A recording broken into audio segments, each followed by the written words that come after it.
Last video में हमने 2017 में गुड सीटी में डिटर्मिनेंट्स के क्वेश्चंस देख लिया है। अब हम लोग 2018 गुड सीटी के पेपर में डिटर्मिनेंट्स के कौन से क्वेश्चंस हैं वो देखने वाले हैं। आप प्ले लिस्ट में जाकर डिटर्मिनेंट्स के गुड सीटी के सारे वीडियोस को देख सकते हो। चलिए अब हम लोग क्वेश्चन सॉल्व करना शुरू करेंगे। तो बेटा 2018 में डिटर्मिनेंट चैप्टर में से गुड सीटी में टोटल 3 एमसीक्यू पूछे गए हैं। ठीक है, तो पहला एमसीक्यू मेरा है, ध्यान से देखते रहना आप लोग। मेरा पहला एमसीक्यू है बेटा, आपको x⁴ plus y⁴ plus z⁴ equal to 0 given है। तो आपको इस डिटर्मिनेंट की वैल्यू बतानी है 1xy yz zx 1xy yz zx 1। आपको इस डिटर्मिनेंट की वैल्यू बेटा फाइंड आउट करना है। x y z आपका रियल नंबर है, बिलोंग्स टू r गिवन है। आपको ऑप्शन इस तरह से दिया है, a में 1, b में x plus y plus z plus 3 और c में x y z plus 2।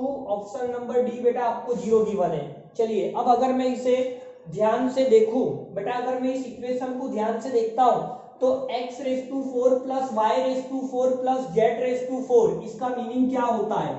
x⁴ plus y⁴ plus z⁴ equal to 0 का बेटा एक ही मीनिंग होता है कि x y z सबकी वैल्यू 0 है। तो अगर बेटा x y z सबकी वैल्यू 0 है तो ये वैल्यूज आप इस डिटर्मिनेंट में डाल दीजिए। तो 1 ये 0 हो गया बेटा, ये 0 1 0 0 0 1 और आप इस डिटर्मिनेंट को अगर सॉल्व करेंगे तो आपको आंसर 1 मिलेगा। तो यहाँ पर बेटा हमारा ऑप्शन ए राइट आंसर होगा। इस डिटर्मिनेंट की वैल्यू इस कंडीशन में 1 मिलेगा। अब हम लोग नेक्स्ट क्वेश्चन देखेंगे।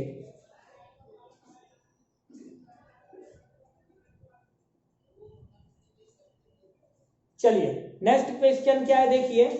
नेक्स्ट क्वेश्चन बेटा डिटर्मिनेंट, आपको डिटर्मिनेंट फाइंड आउट करना है 10 फैक्टोरियल 11 फैक्टोरियल 12 फैक्टोरियल। ठीक है, 11 factorial 12 factorial 13 factorial 12 factorial 13 factorial 14 factorial. आपको इस डिटर्मिनेंट की वैल्यू सॉल्व करना है।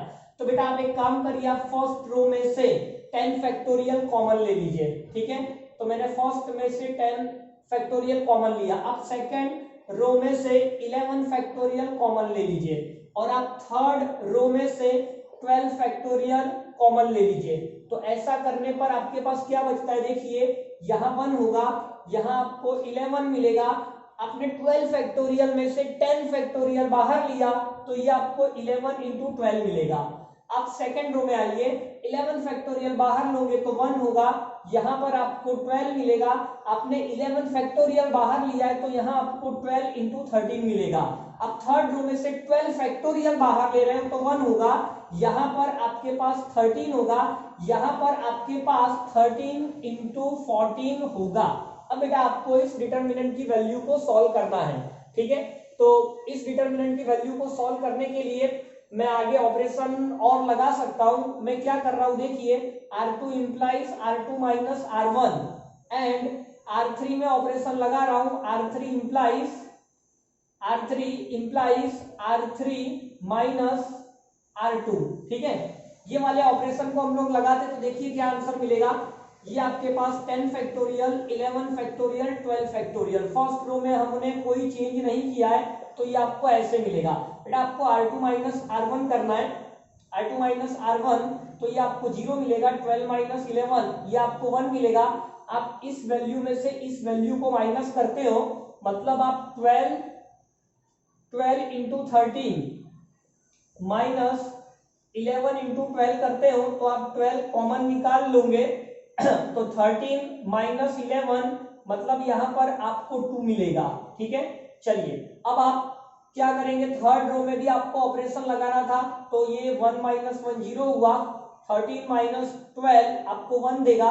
अब 13 इंटू 14 माइनस, आप ये कर रहे हो बेटा 13 इंटू 14 माइनस 12 इंटू 13, तो आपने 13 को क्या किया बेटा कॉमन निकाल लिया, तो 14 माइनस 12 आपको मल्टीप्लाई में 2 मिलने वाला है। अब आप इसे कॉलम 1 के रिस्पेक्ट में एक्सपांड कर दीजिए, आपका आंसर आ जाएगा। देखिए आगे क्या होगा, 10 फैक्टोरियल 11 फैक्टोरियल 12 फैक्टोरियल 1 आपने 1 से मल्टीप्लाई किया 13 इंटू 2 माइनस 12 इंटू 2। अब आप आगे सॉल्व करते हैं तो अगर मैं इस 2 को बाहर ले लूं तो 13 माइनस 12 बेटा मुझे 1 मिलेगा। तो फाइनली मेरा आंसर क्या होगा, 2 बाहर था, 2 into 10 factorial into 11 factorial into 12 factorial. और अगर बेटा मैं ऑप्शन को देखूं तो ये बी वाले ऑप्शन के साथ मैच कर रहा है। मैं सारे ऑप्शंस यहां पर आपको बता दूं। ए ऑप्शन बेटा कुछ इस तरह से -2 10 फैक्टोरियल 11 फैक्टोरियल 12 फैक्टोरियल। बी वाला ऑप्शन बेटा अपना यही है, 2 into 10 factorial into 11 factorial into 12 factorial. C option हमारे पास 10 फैक्टोरियल इंटू 13 फैक्टोरियल और D option 2 10 factorial 12 factorial 13 factorial. तो बेटा बी वाला आंसर मैच करेगा। इसके बाद अब हम लोग लास्ट क्वेश्चन करेंगे इस पेपर में से, डिटरमिनेंट चैप्टर के। तो अब हम लोग यहां पर आगे बढ़ेंगे।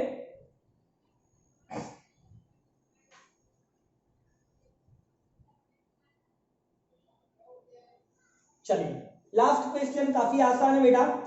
आपको S equal to P plus Q plus R given है और आपको इस डिटरमिनेंट की वैल्यू बतानी है।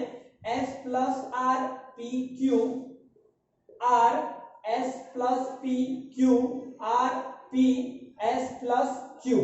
तो आप एक काम करिए, आप कॉलम 1 में ये वाला ऑपरेशन लगाइए C1 plus C2 plus C3। तो ऐसा करने से आपको क्या मिलेगा, देखिए P Q R S, okay, and यहां पर भी बेटा P Q R S, okay, यहां पर भी सेम, और वैसे ही बेटा यहां पर भी P plus Q plus R plus S. अगर आप ध्यान से ऑब्जर्व करें, अगर आपने मेरा पिछला वीडियो देखा हो तो 2017 में भी ऐसा ही क्वेश्चन है। ये P S plus P P Q Q S plus Q. अब बेटा अब देखिए P Q R, P plus Q plus R, इसकी वैल्यू एस है, मतलब ये 2s 2s 2s कॉलम 1 में से बाहर ले रहा हूं तो 2s बाहर 1 1 1, ये आपको P S plus P P Q Q S plus Q देगा। अब मैं यहां पर क्या कर रहा हूं बेटा, मैं सेकंड रो में ऑपरेशन लगा रहा हूं R2 minus R1, okay, and मैं थर्ड रो में भी ऑपरेशन लगा रहा हूं R3 माइनस R1। तो मेरा सिंप्लीफिकेशन आसान हो जाएगा।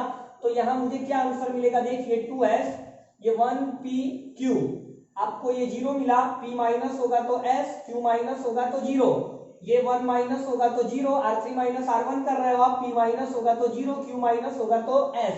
अब आप इसे फर्स्ट कॉलम के अलोंग एक्सपांड कर दीजिए तो 2s, ये आपको s स्क्वायर, तो बेटा फाइनल आंसर हमें मिलेगा 2s क्यूब, ठीक है। और वैसे भी सारे ऑप्शंस में आंसर जो है वो s के टर्म में लाना था, इसलिए आपको p plus Q plus R की वैल्यू s पुट करना ही है। आपका ए ऑप्शन था बेटा s क्यूब, बी वाला ऑप्शन था आपका 2s क्यूब, जो यहाँ हमारा मैच कर रहा है, तो यही मेरा आंसर होगा। सी था 2s स्क्वायर और डी ऑप्शन, बेटा डी ऑप्शन हमें दिया है 3s क्यूब, लेकिन हमारा आंसर ऑप्शन बी होगा 2s क्यूब। तो यहां पर हमने 2018 पेपर में डिटरमिनेंट में से जितने भी क्वेश्चन पूछे थे सॉल्व किए। अब हम लोग 2019 के पेपर की तरफ आगे बढ़ेंगे।